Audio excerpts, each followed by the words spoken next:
So magandang araw mga katiit. So ito yung area na pinuntahan natin.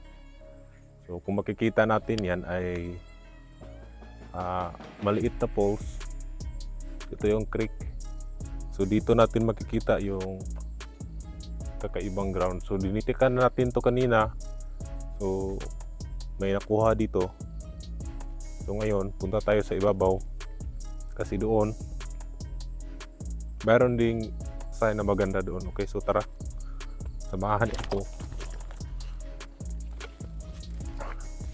So ang gagawin natin is ating i-locate and then dowsing para masiguro kung meron nga bang detection na nakuha. Okay, so ito yung area.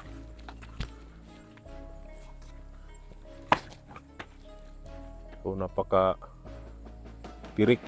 Okay, matirik yung area, hunters.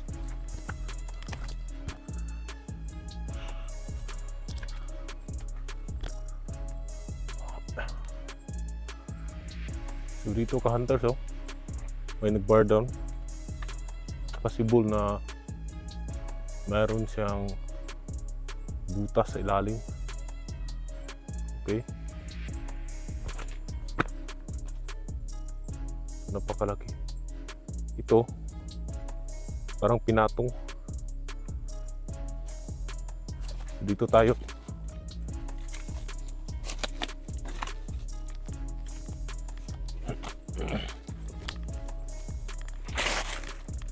Grabe ka, hunters.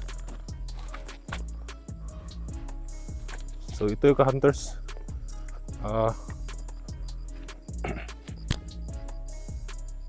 So dito tayo sa ibabaw. Okay, ito yung ibabaw. Dito natin makikita yung butas na malalim. Sobrang lalim ito, hunters. Yan, oh. Itong mga butas na ito ay meron tong meaning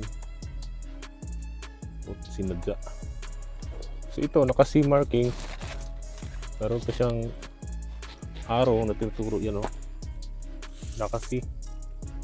So doon siya nagturo sa may falls. So nandito na rin yung isang sign. Dito nakalagay. Yan, oh. Ito ay parang kanji. Pero based sa makikita natin, isa siyang arrow pointer. Okay, doon siya nagtuturo. Ito yung kanyang arrow, ka-hunters, oh.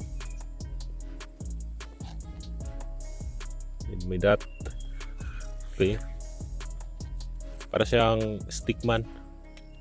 Ito yung paa, katawan, kamay, saka ulo. Okay, so yung isa kapaan niya naka-isa. Okay, nakaturo doon. Ito pa natin makikita yung butas, oh. Dalawa. Yung isa dito mismo, yung isa nandoon.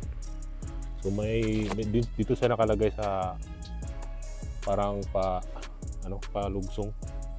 So meaning sa may falls doon. Okay, so ngayon detection na natin, hunters.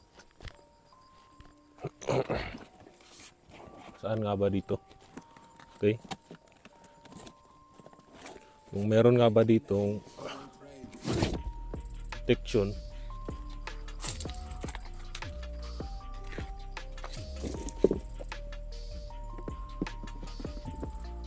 kasi so tapos na natin tong i-detect yung sa ibaba.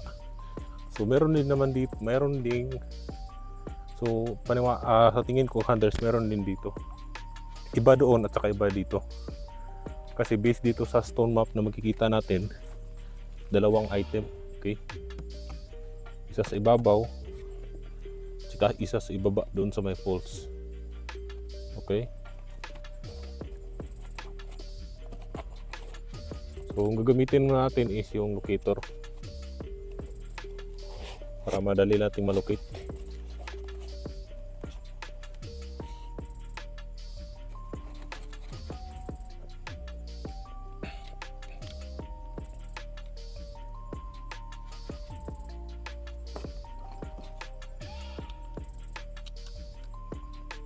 Yung area na ito, hunters, madami itong history.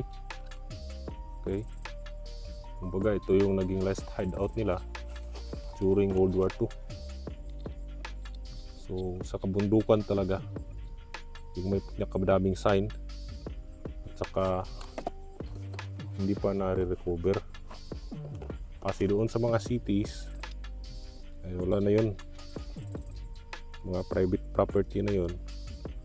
Saka yung iba, ay tinrabaho na.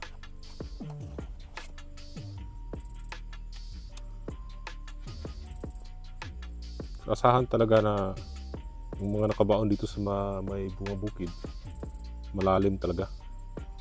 Kasi dito sila nag-stay ng ilang taon. Okay. Hindi naman siguro abot ng taon, pero medyo matagal-tagal. Okay.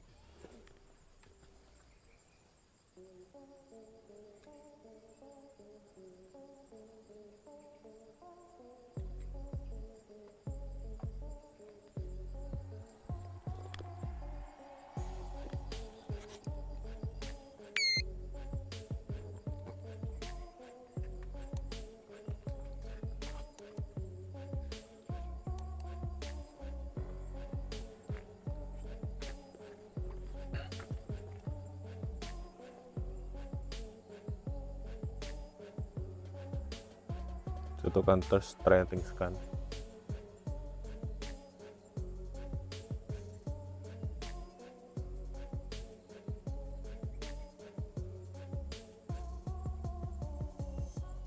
Okay, so dito sa hunters, oh, dito sa may bato na parang malalaking bato. Okay. Hahatakin din sa doon. Ayan, oh. Oh. Okay. So long range kasi ito hunters. Kung saan yung medyo malalaki, yun yung kanyang unahin. So nagtuturo siya sa ibaba, doon sa may poles. Dito meron din siya tinuturo, okay? So try natin dito.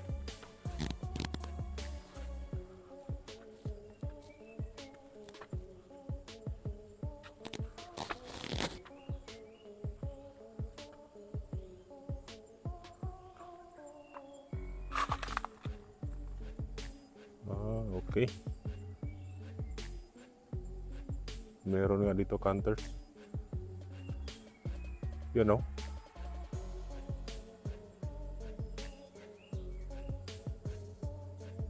So dito lang sa may malaking bato.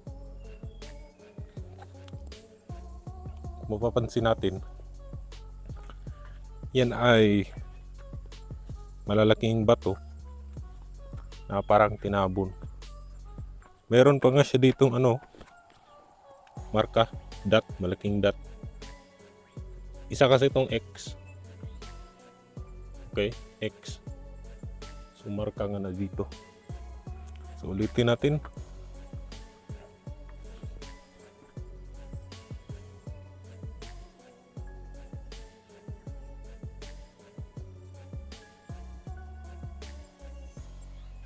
So dito hunters.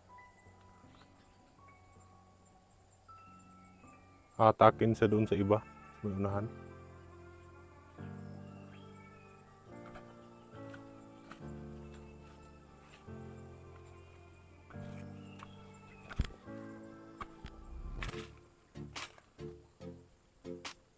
You know.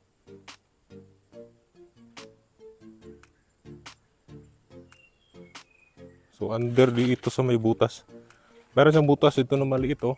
May marka.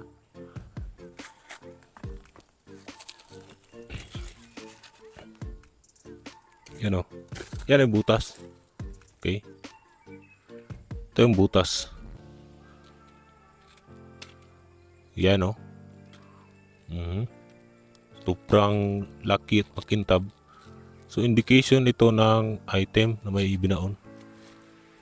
So ito yung kakaiba, wala na bang ganitong purma sa lahat yan, oh. Kapag uulan, malalagyan siya ng tubig. Okay. So try natin dito.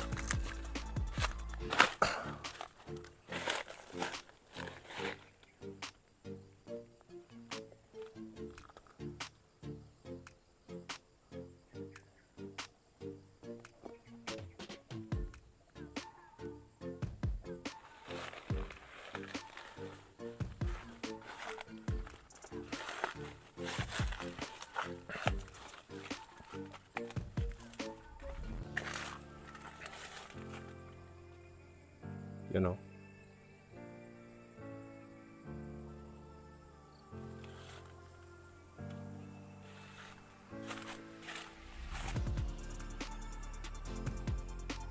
Encounters. And dito sintro. Okay, yan o. So meron ditong arrow. Itong batong ito. You know. Meron sa pointer. Yan, malambot. Nakapatong lang. Okay. So napakaganda. Dito kaya tayo pupwesto.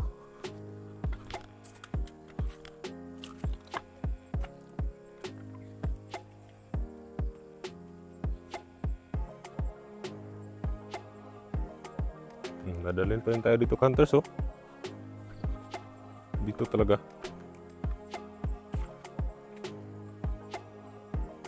Yan, oh.